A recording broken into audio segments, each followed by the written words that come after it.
Hello everyone. तो problem का नाम है मैक्सिमम विथ रैम। ये एक मीडियम लेवल प्रॉब्लम है। तो पहले प्रॉब्लम स्टेटमेंट रीड करते हैं। A ramp is an integer array nums. Ramp किसे कहते हैं कि मतलब ये दिए रैम्प की डेफिनेशन। एक इंटीजर एरे है नम्स, उसको रैम्प बोल रहे हैं। एंड उससे इंटीजर एरे में क्या है, is a pair I comma J for which I less than J and nums I less than equal to num. अच्छा, इस चीज को रैम्प बोल रहे हैं पूरे को। रैम्प इन इंटीजर एरे नम्स। रैम्प किसी बोल रहे हैं कि इंटीजर एरे नम्स हमारे पास उसमें एक पेयर है आई कोमा जे, और उस पेयर को बेसिकली समझिए रैम्प बोल रहे हैं। ठीक है, पर उस पेयर की कुछ कंडीशन है। कंडीशन क्या है कि आई लेस देन जे होना चाहिए। ठीक है, and nums I is less than equal to nums J, या फिर ऐसा समझ लीजिए इसको, उस एरे में जो बाद वाला एलिमेंट है। एरे में दो एलिमेंट होंगे, मान लीजिए एक पहले लाई कर रहा होगा, एक बाद में। तो बाद वाला एलिमेंट जो है पहले वाले एलिमेंट से या तो बड़ा होना चाहिए, इक्वल होना चाहिए। इस चीज को रैंप बोल रहे हैं। पर आपको इस रैंप की विथ जो डिफाइन की गई वो कैसे की गई, जे माइनस आई। आपने रैंप फाइंड कर लिया, पहले ऐसा पेयर फाइंड कर लिया जो इस कंडीशन को फॉलो कर रहा है। उसकी रैंप की विथ क्या कहलाएगी, जे माइनस आई। और आपको इस एरे में मैक्सिमम विथ ऑफ रैंप पता लगानी है। समझ आया प्रॉब्लम? आपको इस कंडीशन को सेटिस्फाई करने वाली ऐसी वैल्यू पता करनी है आई कोमा जे, और उनमें भी जो मैक्सिमम जे माइनस आई की वैल्यू होगी वो आपको पता लगानी है। ठीक है, एग्जाम्पल के साथ समझते हैं इस चीज को। मान लीजिए आपको नम्स एरे दिया है। नम्स एरे किस प्रकार है, 9810149810194194। और आगे क्या है, 041 041। ये क्या दिया हमें, एरे दी हुई है नम्स एरे। इसकी इंडेक्सिंग कर लेते हैं यहाँ पे, 0 1 2 3 4 5 6 7 8 9। इसका मतलब n इक्वल टू 10। 10 साइज की एरे हमें दी है। इसमें हमें रैंप को कैसे डिफाइन किया गया है कि आई तो जे से छोटा होना चाहिए। एंड इस particular i less than j के लिए कंडीशन क्या फॉलो होनी चाहिए कि nums of I less than equal to होना चाहिए नम्स ऑफ जे के। ठीक है, ये कंडीशन सेटिस्फाई हो रही है दोनों, वो तो आपका रैंप कहलाएगा। उस रैंप के लिए आपको जे माइनस आई पता लगाना है। ऐसे सभी रैंप के लिए आप जे माइनस आई पता लगाएंगे, उनमें जो सबसे मैक्सिमम वैल्यू होगी उसकी विथ की, इसको विथ बोल रहे हैं, विथ ऑफ रैंप। तो जो सबसे बड़ी वैल्यू होगी वो आपका आंसर होगा। समझते हैं इस टेस्ट केस के लिए।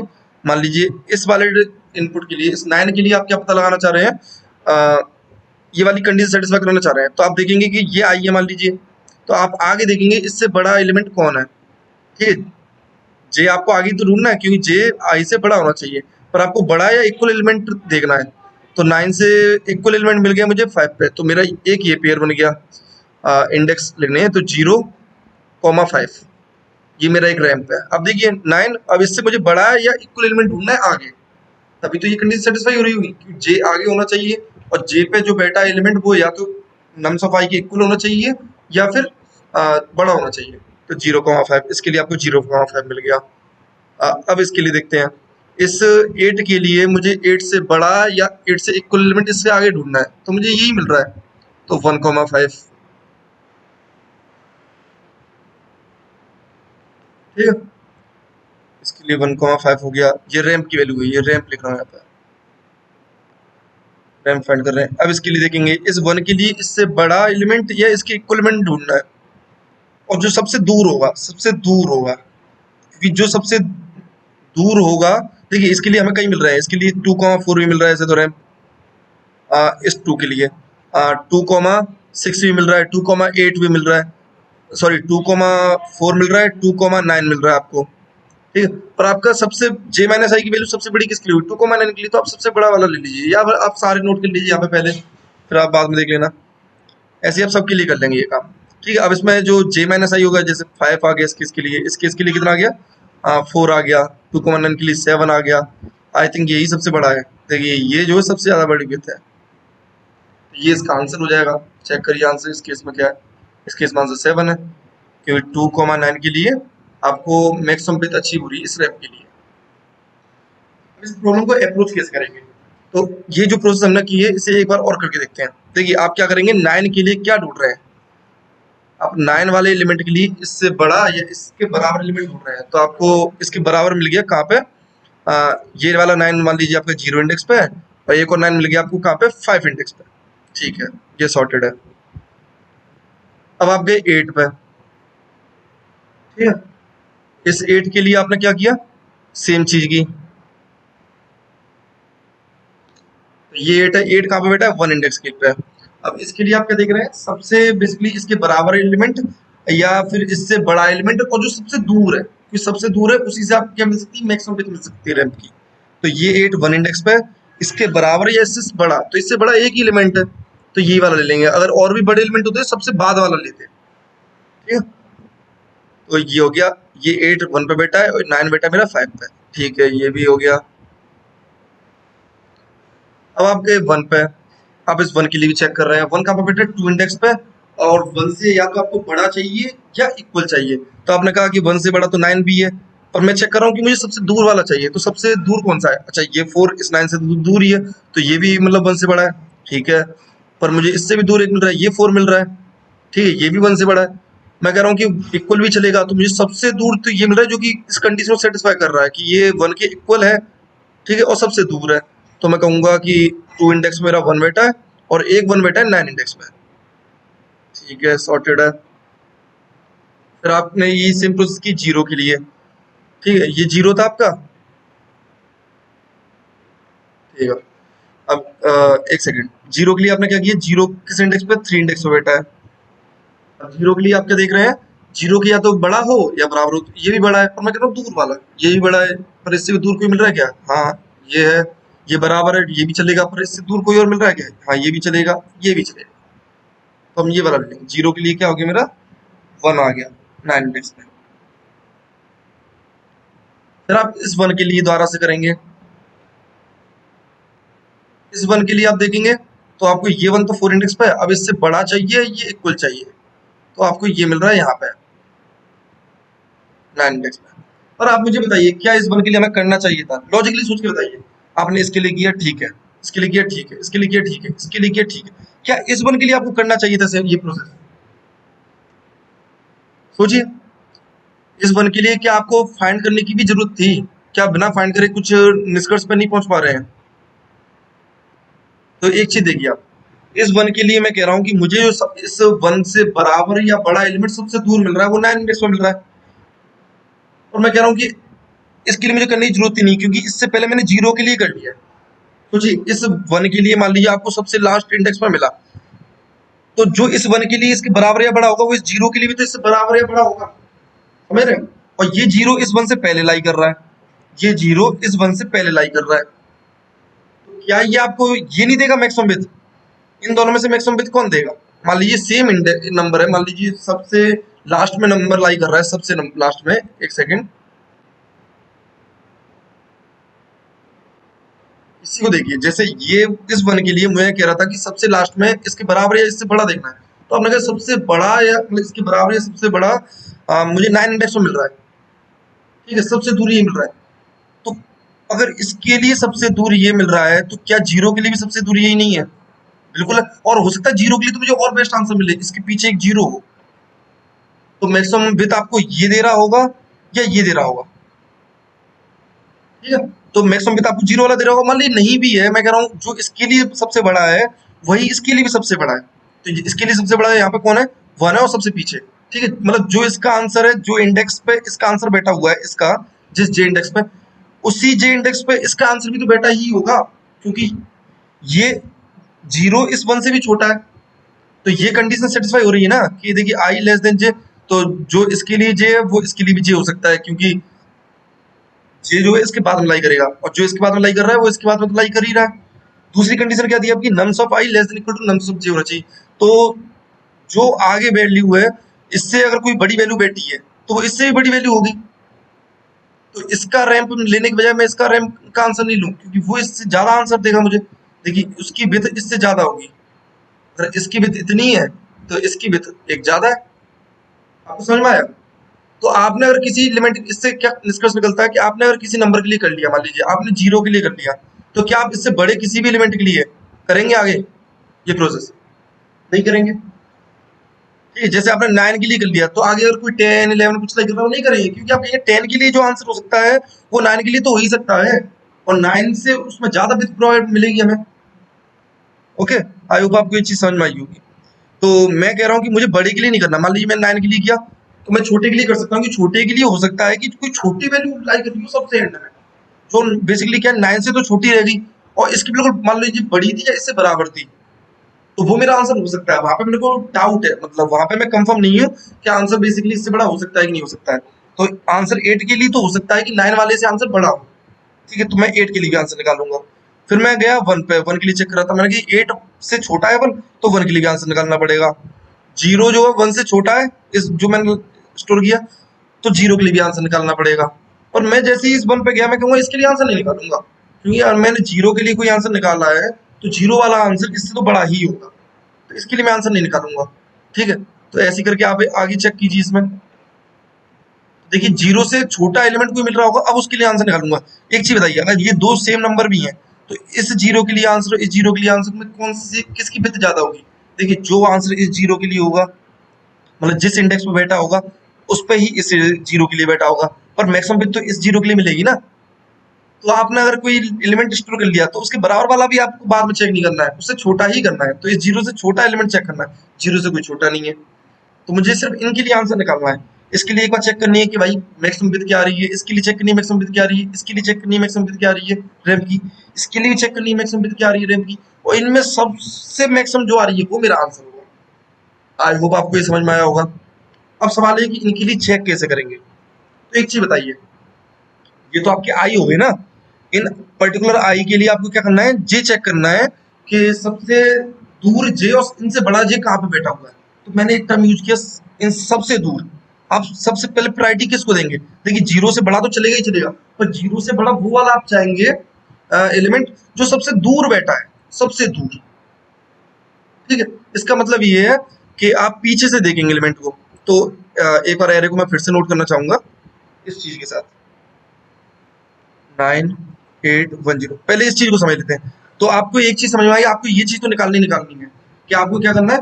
पहले किसी एलिमेंट के लिए चेक कर रहे हैं तो आप उस छोटे एलिमेंट के लिए चेक करेंगे, पर उससे बड़े किसी भी एलिमेंट के लिए चेक नहीं करेंगे। इस चीज को आप फाइंड कैसे करेंगे कि कौन कौन से एलिमेंट के लिए आपको करना है? तो आप ध्यान से देखिए, आपको समझ में आ रहा होगा। इसमें मोनोटोनिसिटी दिख रही है आपको कि एक एलिमेंट है, फिर हमें जो एलिमेंट लेना है, इस जो एलिमेंट लिया है इससे छोटा ही होना चाहिए। तो जो एलिमेंट लिया है इससे छोटा ही होना चाहिए, जो एलिमेंट लिया है इससे छोटा ही होना चाहिए। तो हम हमेशा किससे कर रहे हैं? लास्ट वाले एलिमेंट से कंपेयर कर रहे हैं आगे लेते समय कि ये वाले एलिमेंट के लिए मुझे चेक करना है कि नहीं करना। तो लास्ट में जो एलिमेंट आपने किया है उसके लिए सबसे पहले फर्स्ट प्रायोरिटी उसको दे रहे हैं। तो लास्ट में जो आपने इनपुट लिया उसको फर्स्ट प्रायोरिटी दे रहे हैं। तो लास्ट इन फर्स्ट आउट, मतलब वो वाला कंसेप्ट लग रहा है। तो ये मोनोटोनिसिटी हम कैसे प्राप्त कर सकते हैं? आपने मोनोटोनिक स्टैक भी सुना होगा, मोनोटोनिक स्टैक। जब भी आपको ये चीज करनी हो तो आप स्टैक का यूज कर सकते हैं, वेक्टर से भी कर सकते हैं, पर स्टैक को हम प्रेफरेंस दे देते हैं। अब ये चीज स्टैक से कर लेंगे। आपने कोई एलिमेंट स्टोर किया, बस आपको फिर इससे कंपेयर करना है, इससे छोटा है तो डाल दो, इससे छोटा है तो डाल दो, इससे छोटा है तो डाल दो। और हम एलिमेंट की जगह किसको डालेंगे यहाँ पे? इंडेक्स को, कि हमें रैंक पता लगाना है जो जिसमें किसकी हेल्प हो रही है हमारी, किसका यूज कर रहे हैं, इंडेक्स का यूज कर रहे हैं। देखिए इस नंबर से हम इंडेक्स को प्राप्त नहीं कर सकते, पर अगर हम इंडेक्स स्टोर करेंगे उससे इन नंबर्स को प्राप्त कर सकते हैं। इसलिए हम स्टैक में क्या स्टोर करेंगे? इनके इंडेक्स स्टोर करेंगे। ठीक है, अभी मैं नंबर ही कर लेता हूँ अंडरस्टैंडिंग के लिए। तो 9810 दोनों चीजें कर लेता हूँ, इन नंबर्स की कॉरस्पॉन्डिंग यहाँ पे इंडेक्स भी लिख लेता हूँ। तो 9810 0123 ये तो लगा था ना, ये 0 इंडेक्स पे है, ये 1 इंडेक्स पे है, ये 2 इंडेक्स पे है, ये 3 इंडेक्स पे है। अब एक बार एरे फिर से बना रहा हूँ मैं।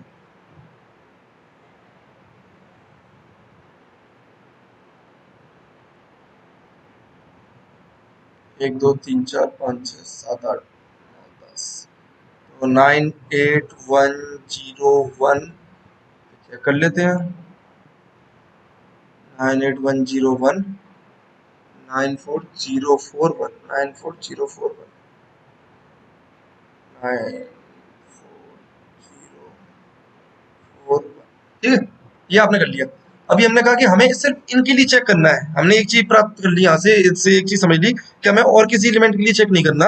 आपको इन एलिमेंट्स के लिए चेक करना है बस। जे ये पर्टिकुलर आई है, इनके लिए आपको जे चेक करना है, और आपको मैक्सिमम विड्थ पता लगानी है रैम की। इसके लिए आप मैक्सिमम विड्थ देखेंगे रैम की, इसके लिए भी देखेंगे, इसके लिए भी देखेंगे, इसके लिए देखेंगे। इनमें जो सबसे मैक्सिमम होगी वो आपका आंसर होगा। ठीक है, तो समझते हैं। अब एक चीज बताइए, मैंने बोला कि मैक्सिमम विड्थ पता लगानी, ये आई है, तो आप जे चाहेंगे जितना दूर हो उतना बढ़िया, दूर से दूर हो उतना बढ़िया है ना जी आपका लिए। तो आप जे को सबसे पहले देखेंगे एंड वाले के लिए, एंड वाले जे के लिए चेक करेंगे। ये मान लीजिए मेरा जे है, इसके लिए मैं चेक कर रहा हूँ, तो आप किससे चेक करना है, आपको सिर्फ इन एलिमेंट के लिए चेक करना है। तो एक चीज बताइए, मैं इसको कंपेयर करूंगा इस एलिमेंट से, इन सब के लिए चेक करना है तो इन सबसे कर लेंगे। तो ये वन बेसिकली मैं किस लिए चेक कर रहा हूँ, इस वन के लिए क्या चेक करूंगा कि ये वन मेरा बड़ा होना चाहिए इस एलिमेंट से, ठीक है। तो अगर सोचिए ये एलिमेंट मेरा इस एलिमेंट से बड़ा है, तो ऑटोमेटिकली यही मेरा इस एलिमेंट के लिए सबसे जो मैक्सिमम विड्थ दे रहा होगा, इस जीरो के लिए, पर्टिकुलर इस जीरो के लिए देखिए, इस जीरो के लिए जो मैक्सिमम विड्थ दे रहा होगा रैंप की, क्या यही एलिमेंट नहीं दे रहा होगा अगर ये बड़ा है, सिर्फ बड़ा है। आपको ये चेक नहीं करना है कि मैक्सिमम है भी कि नहीं, मैं कह रहा हूँ कि सिर्फ बड़ा है अगर ये एलिमेंट, तो ये आपको मैक्सिमम विड्थ ही देगा इस एलिमेंट के लिए। देखिए इसके लिए ये भी एक आंसर हो सकता था, ये भी बड़ा है, ये इक्वल है, ये भी आंसर हो सकता था इस जीरो के लिए। और मैं कह रहा हूँ कि ये आपको क्या दे रहा होगा, मैक्सिमम विड्थ दे रहा होगा, क्योंकि आपने देखिए जे कहाँ से शुरू किया है, जे सबसे लास्ट से शुरू किया है, अगर सबसे लास्ट से शुरू किया है तो आपको बस ये चेक करना है कि इससे बड़ा होना चाहिए, बड़ा या इक्वल। अगर ये बड़ा या इक्वल है तो यही मैक्सिमम विड्थ देगा, क्योंकि सबसे लास्ट से शुरू कर रहे हैं आप, जे की मैक्सिमम से मैक्सिमम वैल्यू चेक कर रहे हैं आप। समझ में आया आपको। तो आपने कहा कि अच्छा इस जीरो के लिए तुम्हें मैक्सिमम विड्थ मिल गई रैम की, कितनी होगी, देखिए इसका जीरो कौन से इंडेक्स पे है, ये 3 इंडेक्स पे है, और ये वन जो है किस इंडेक्स पे आपका, 0 1 2 3 4 5 6 7 8 9, 9 इंडेक्स पे है। तो ये वन इस जीरो से बड़ा है, 9 इंडेक्स पे है, तो इसके लिए कितनी होगी, 9 माइनस 3, 6। इस जीरो के लिए 6 आंसर हो गया। पर क्या आप इतना ही रुक जाएंगे, आप ये चेक नहीं करना चाहेंगे, हो सकता है सोचिए ये अगर जीरो से बड़ा है वन, तो हो सकता है कि इस जीरो के लिए तो मैक्सिमम विड्थ पता चल गई रैम की, तो इसे तो हटा दो। पर ये भी तो हो सकता है कि ये वन, मतलब ये जो वन है, ये जे जो है, ये इस एलिमेंट से भी बड़ा या इक्वल हो। तो आप चेक नहीं करेंगे कि हो सकता है अगर बड़ा इक्वल है तो इसके लिए भी जो मैक्सिमम विड्थ मिलेगी रैम की, वो मुझे यही एलिमेंट दे रहा होगा। इसकी देखिए यहाँ पे मैं चेक करूँ किसी एलिमेंट के, कंपेयर करूँ इसको किसी और जे से, उससे बढ़िया तो ये इस जे से कंपेयर करूँ ना पहले। अगर ये एलिमेंट, ये जे पे जो एलिमेंट बैठा है, वो अगर इससे बड़ा या इक्वल मिल गया, तो वही मेरे को मैक्सिमम विड्थ दे रहा होगा रैम की। तो मैं अगर इसके लिए तो चेक कर ली मैक्सिमम विड्थ, अगर ये भी एलिमेंट भी मेरा क्या है बेसिकली, इस ये एलिमेंट इससे भी अगर मेरा बड़ा या इक्वल है, तो पहले इसी को प्रायोरिटी करूंगा, प्रायोरिटी दूंगा कि इससे चेक करो। अगर इससे मुझे ये अगर मेरा बड़ा है या इक्वल है, तो यही मेरे को मैक्सिमम विड्थ दे रहा होगा इसके लिए भी, इस वन के लिए भी। समझ में आया आपको। तो देखिए इसके लिए ये वन जो है, देखिए इसके इक्वल है, इक्वल है तो हाँ कंडीशन तो सेटिस्फाइड है, ये वाला एलिमेंट जो बड़ा या इक्वल होना चाहिए था, ये बड़ा इक्वल है इसके लिए। तो आप बोलेंगे कि इस वन के लिए मेरे को मैक्सिमम विड्थ जो मिलेगी रैम की वो कितनी मिलेगी, तो 9 माइनस 2 इंडेक्स में बैठा है ये वन, तो 9 माइनस 2 7। फिर आप दोबारा से चेक करें कहीं ऐसा तो नहीं, अब इसको हटा देंगे, इसके लिए तो आपने चेक कर लिया, इनके लिए तो जितनी मैक्सिमम विड्थ आपको मिल सकती थी रैम की आपने प्राप्त कर ली। अब आप इस 8 के लिए चेक करेंगे, तो हो सकता है कि इस इंडेक्स पे बैठा हुआ एलिमेंट, मतलब ये वन, इस 8 से ही बड़ा हो या इक्वल हो, तो आप पहले चेक करेंगे। तो आपने कहा कि ये वन मेरा क्या 8 के बराबर भी है या बड़ा है, तो आप कहेंगे नहीं, नहीं है, तो फिर कहेंगे ये तो आपको मैक्सिमम विड्थ देगा ही, ये कंडीशन ही सेटिस्फाई नहीं कर रहा। तो फिर आप इस पे गए, क्या ये बड़ा या इक्वल है जो यहाँ पे एलिमेंट बैठा है स्टैक में सबसे ऊपर है इस समय, तो आप कहेंगे कि ये तो बड़ा या इक्वल नहीं है, ये बड़ा इक्वल नहीं, तो आप आगे जाएंगे, इसके लिए चेक करेंगे क्या ये बड़ा इक्वल है, कहेंगे नहीं है। आप इसके लिए चेक करेंगे क्या ये बड़ा या इक्वल है इस एलिमेंट से, नहीं है। फिर आप इस पे आए, क्या ये बड़ा या इक्वल है इस एलिमेंट से, आप कहेंगे ये बड़ा है इस एलिमेंट से। अगर ये बड़ा है तो इस एलिमेंट के लिए जो मैक्सिमम विड्थ मिल रही है रैम की वो यही दे रहा होगा। तो ये सबसे बड़ा जे है जो इस कंडीशन को सेटिस्फाई कर रहा है बड़े वाली को, कि जे पे जो एलिमेंट बैठा है, ए आर आर जे पे जो एलिमेंट बैठा है वो ए आर आर आई से बड़ा होना चाहिए। तो आप कहेंगे कि इसके लिए, इस 8 के लिए जो मैक्सिमम विड्थ है रैम की वो कितनी होगी, तो ये 9 आपको कहाँ मिला है, 5th इंडेक्स पे, माइनस कर देंगे 1 इंडेक्स पे 8 बैठा है 4, इसके लिए आपको मैक्सिमम विड्थ मिल गई। पर अभी तक का आपका मैक्सिमम आंसर क्या था, 7 था, आप इसे स्टोर करते जाएंगे। यहाँ पे 6 था, फिर आपको 6 से बड़ा आंसर मिल गया तो आपने ये स्टोर कर लिया। तो अब भले ही इसके लिए 4 है, पर सबसे बड़ा आंसर कौन सा है, 7 मिल रहा है आपको, तो आपका आंसर तो 7 है, ठीक है। आपने इसके लिए चेक कर लिया, इसे हटा देंगे। फिर आप चेक करेंगे कि एक बार और, मतलब इस पे आगे बढ़ने से पहले मैं चेक कर लूँ कि इस पे जो एलिमेंट बैठा है वो बड़ा या इक्वल है इसके। तो आपने कहा कि ये इसके भी इक्वल है, मतलब बड़ा तो नहीं पर इसके इक्वल है। तो अगर इक्वल है तो इसके लिए जो मैक्सिमम विड्थ मिल रही है रैम की वो यही दे रहा होगा। तो मतलब 5 माइनस 0, 5 माइनस 0 5 होता है। पर आपका इसके लिए 9 के लिए तो जो मैक्सिमम बेसिकली विड्थ है रैम की वो 5 ही है, पर आपका आंसर कितना है 7। तो आप एट द एंड क्या रिटर्न कर देंगे 7। आपको समझ में आएगा। इसमें देखिए कितने स्टेप है। सबसे पहले तो आपको ये एलिमेंट स्टोर करने हैं इस ऑर्डर में कि डिसेंडिंग ऑर्डर में, बड़ा एलिमेंट उससे छोटा, फिर उससे छोटा, फिर उससे छोटा, पहली अकरेंस इनकी। ठीक है, आपको कोई और एलिमेंट स्टोर नहीं करना। आपने पहला स्टेप ये लिया, फिर आपको इस स्टेप से पता चल गया क्या कि आपको इन्हीं एलिमेंट्स के लिए चेक करना है। फिर आपने कहा कि अगर आपको चेक करनी है वो कंडीशंस, तो आप उसमें मैक्सिमम विड्थ चाहते थे, मैक्सिमम विड्थ चाहिए आपको, तो आप जे बड़े से बड़ा लेंगे। जे बड़े से बड़ा लेंगे तो आप एरे को पीछे से स्टार्ट कीजिए ट्रेवर्स करना। ठीक है, पर करेंगे क्या, कंडीशन चेक करेंगे। सबसे लास्ट वाले एलिमेंट की मैंने पहले कंडीशन चेक की। कंडीशन क्या थी कि ये मेरा आई है, तो जो जे पे बैठा हुआ एलिमेंट है ये जे है, तो जे पे बैठा हुआ एलिमेंट या तो बड़ा हो या इक्वल हो। तो आपने कहा कि बड़ा है, बड़ा है, तो फिर आप इस स्टैक में से कहेंगे कि इसके लिए कंडीशन सेटिस्फाई हो रही है, तो यही मैक्सिमम आंसर दे रहा है, आप इसको हटा देंगे। फिर आप इसको आगे बढ़ने से पहले चेक करेंगे कहीं ऐसा तो नहीं है कि इससे भी बड़ा हो ये एलिमेंट। अगर बड़ा है तो इसके लिए भी आंसर ये मैक्सिमम दे रहा होगा, आंसर कैलकुलेट कर लेंगे, आगे बढ़ेंगे। ऐसे आप करते रहेंगे। ये काम कब तक करेंगे, जब तक या तो आपकी ये एरे खत्म ना हो जाए या स्टैक एम्प्टी ना हो जाए। आपकी ऑब्वियसली पहले स्टैक ही एम्प्टी हो जाएगी, तो जब तक स्टैक आपकी एम्प्टी ना हो जाए तब तक ये काम करेंगे। अब इसको कोड करते हैं। तो सबसे पहले तो एरे का साइज निकाल लेते हैं, int n equal to nums dot size. फिर पहला स्टेप क्या था कि डिसेंडिंग ऑर्डर में एरे के एलिमेंट्स को स्टोर करो, मतलब बड़ा छोटा, फिर उससे छोटा, उससे छोटा, जो जितने तक आपको मिल रहे हैं जिस इंडेक्स तक, सिर्फ उतना। ठीक है, तो इसके लिए आप क्या बनाएंगे, स्टैक बना लेंगे, स्टैक इंट एस, और फॉर लूप चला देंगे स्टोर करने के लिए। सभी एलिमेंट्स को चेक करेंगे आप, आई लेस देन एन आई प्लस प्लस।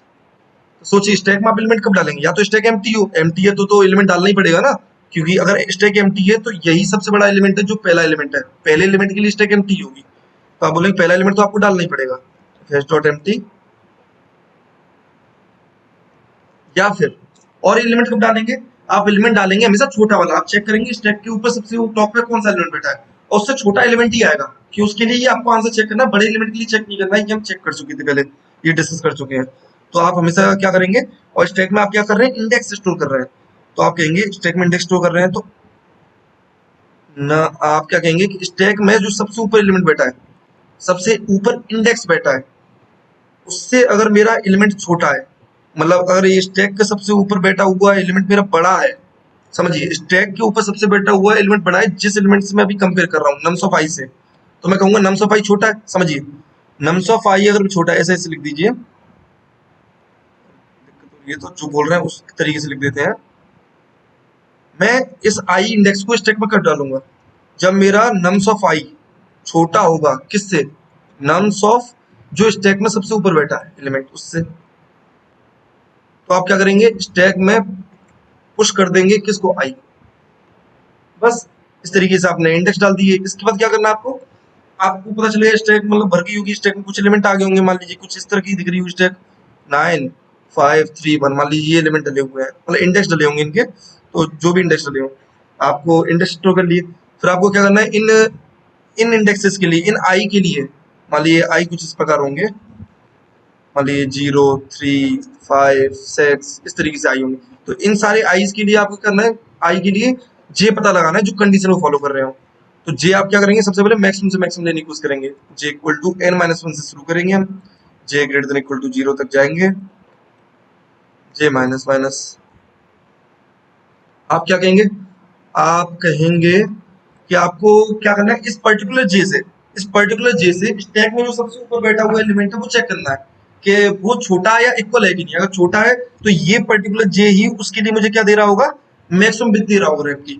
और आपको हर कब तक करना है ये काम, सोचिए हमने इस 1 से 0 को भी कंपेयर किया था और इस 1 को भी कंपेयर किया था, तो जब तक मेरे को इस एलिमेंट से छोटा या इक्वल एलिमेंट स्टैक में मिल रहा है तब तक मैं चेक करूंगा और स्टैक में से इन एलिमेंट्स को निकालते जाऊंगा। तो जब तक मेरे को, या तो मेरी स्टैक खाली नहीं हो जाती, जब तक मेरी स्टैक खाली नहीं हो जाती है, तो जब तक स्टैक में कोई भी एलिमेंट है तब तक ये काम करूंगा। कंडीशन क्या थी, या तो स्टैक में कोई भी एलिमेंट हो, इस लूप से कब बाहर निकलूंगा, जब स्टैक में कोई एलिमेंट नहीं तब बाहर निकलूंगा। एंड कंडीशन थी मेरी कि इस जे से छोटा होना चाहिए स्टैक का टॉप, छोटा इक्वल, तो स्टैक का टॉप मतलब नम्स ऑफ स्टैक के टॉप पे जो बैठा हुआ एलिमेंट है, इस इंडेक्स पे जो बैठा हुआ एलिमेंट है, अगर मेरा छोटा है या इक्वल है किसके, नम्स ऑफ जे के, तो ये पर्टिकुलर जे ही क्या दे रहा होगा, इस इस टॉप एस डॉट टॉप के लिए क्या दे रहा होगा मुझे, मैक्सिमम विड्थ ऑफ रैम्प दे रहा होगा। ठीक है, पर अगर स्टैक आपकी खाली होगी तो आप ये चीज चेक ही नहीं कर पाएंगे ना कि एस डॉट टैप कुछ होगा ही नहीं, एग्जिस्ट ही नहीं करता होगा। तो क्या कहेंगे आप पहले आंस वेरिएबल बना लीजिए। देखिए आंस को आप इनिशियलाइज कर देंगे मिनिमम से मिनिमम से। तो आपने बोला कि अगर कोई रैंप नहीं भी है तो आप रिटर्न करेंगे जीरो, तो जीरो से आपने इनिशियलाइज कर दिया। आप कहेंगे आंस क्या होगा, मैक्सिमम होगा मेरा, या तो पहले मेरा जो आंस कैलकुलेट हो चुका उसके, या फिर सोचिए अगर ये कंडीशन सेटिस्फाई हो रही है मेरी, ये कंडीशन सेटिस्फाई हो रही है तो ये जे जो है इस टॉप वाले एलिमेंट के लिए क्या है, इस टॉप वाले एलिमेंट के साथ मैक्सिमम रैंप बना रहा है। तो मैक्सिमम इस टॉप के लिए जो मैक्सिमम विड्थ देगा वो जे देगा। तो वो विड्थ होगी कितनी, जे माइनस एस डॉट टॉप। ठीक है, आप ऐसे करके सभी जो जितने भी स्टैक में एलिमेंट है सबके लिए आप चेक कर लेंगे। और स्टैक में से एक बार सोचिए आपने एस डॉट टॉप के लिए चेक कर लिया, तो आप कहेंगे इसको उठा दो, इसके लिए तो चेक हो गया, इसके लिए मैंने मैक्सिमम जो विड्थ निकाल सकता था रैंप की वो निकाल ली। आपने मैं इसको स्टैक में से निकाल दिया और आप रिटर्न कर देंगे यहाँ पे आंसर एट दी एंड। तो इसे रन करके देखते हैं,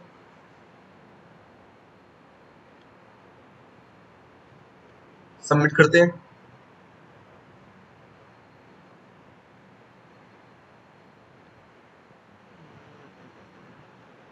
ये एक्सेप्ट हो चुका है। तो वीडियो खत्म करने से पहले एक बार इसकी टाइम कॉम्प्लेक्सिटी और स्पेस कॉम्प्लेक्सिटी को समझ लेते हैं। देखिए पहले स्पेस कॉम्प्लेक्सिटी के बारे में बात करते हैं।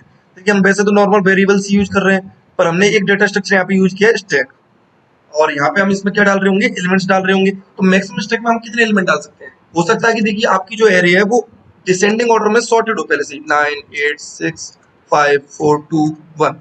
तो इस केस में आपको स्टैक में सारे एलिमेंट डालने पड़ेंगे। तो वर्स्ट केस में जो आपकी स्पेस कॉम्प्लेक्सिटी हो सकती है वो कितनी हो सकती है, मान लीजिए एरे का साइज आपका n है तो ऑर्डर ऑफ n।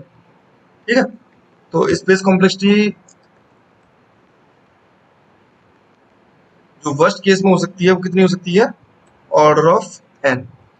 ठीक है, अब बात कर लेते हैं टाइम कॉम्प्लेक्सिटी की। तो ये टाइम कॉम्प्लेक्सिटी कैसे कैलकुलेट करेंगे, तो एक तो हम ये लूप चला रहे हैं फॉर लूप, ये फॉर लूप कितना ले रहा होगा आपका, एन बार चल रहा है, तो इसकी कॉम्प्लेक्सिटी होगी ऑर्डर ऑफ एन, इस फॉर लूप की कॉम्प्लेक्सिटी होगी ऑर्डर ऑफ एन।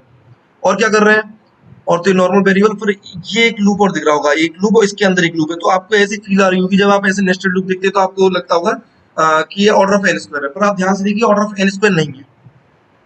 क्योंकि आप क्या कर रहे हैं, आप इस लूप को मैक्सिमम कितनी बार चलाएंगे, इस लूप को देखिए। आप देखिए स्टैक में अब एलिमेंट डाल तो कोई नहीं रहे, डाल के तो आप ऊपर चलाए। इस लूप में आप स्टैक में से एलिमेंट क्या कर रहे हैं, मैक्सिमम से मैक्सिमम, मतलब ज्यादा से ज्यादा स्टैक में से एलिमेंट घटा रहे हैं सिर्फ। ठीक है, तो ये लूप मैक्सिमम कितनी बार चलेगा, मैं बोल रहा हूँ कि हर बार अगर एक एलिमेंट निकल रहा है, मतलब ये लूप कितनी बार चलेगा, जितने एलिमेंट होंगे स्टैक में उतनी बार ही चलेगा। सोचिए ये लूप क्या उसके बाद चलेगा, अगर स्टैक खाली हो जाए, आपकी स्टैक एम्प्टी हो जाए तो ये लूप नहीं चलेगा। तो ये लूप जो है, ये पूरा लूप मैक्सिमम कितनी बार चलेगा, एन बार चलेगा। अगर एन एलिमेंट है आपकी स्टैक में, हमने बोला था एन एलिमेंट हो सकते हैं, तो ये लूप मैक्सिमम एन बार चलेगा। और ये लूप भी आपका एन बार चल रहा है, पर तो इसकी कॉम्प्लेक्सिटी ऑर्डर ऑफ 2n हो गया, एन स्क्वायर नहीं है। देखिए इस हर एक आइट्रेशन के लिए ये एन बार नहीं चल रहा है, ये टोटल एन बार चल रहा है, ये व्हाइल लूप टोटल एन बार चल रहा है। टोटल कितनी बार चल रहा है,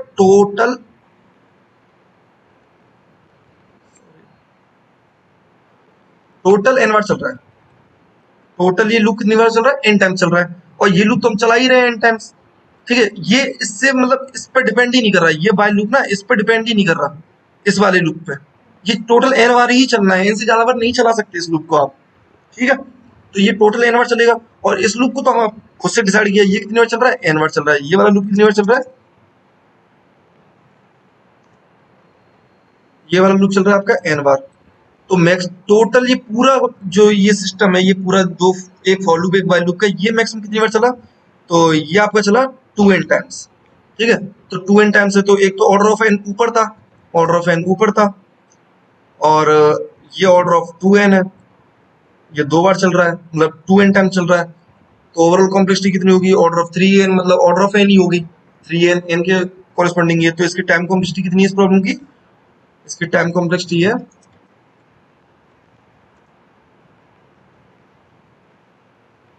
ऑर्डर ऑफ एन। तो आई होप आपको स्पेस और टाइम की समझ में आया होगा। और आपको इस वीडियो में कोई भी डाउट है तो आप कमेंट करके पूछ सकते हैं। Thank you.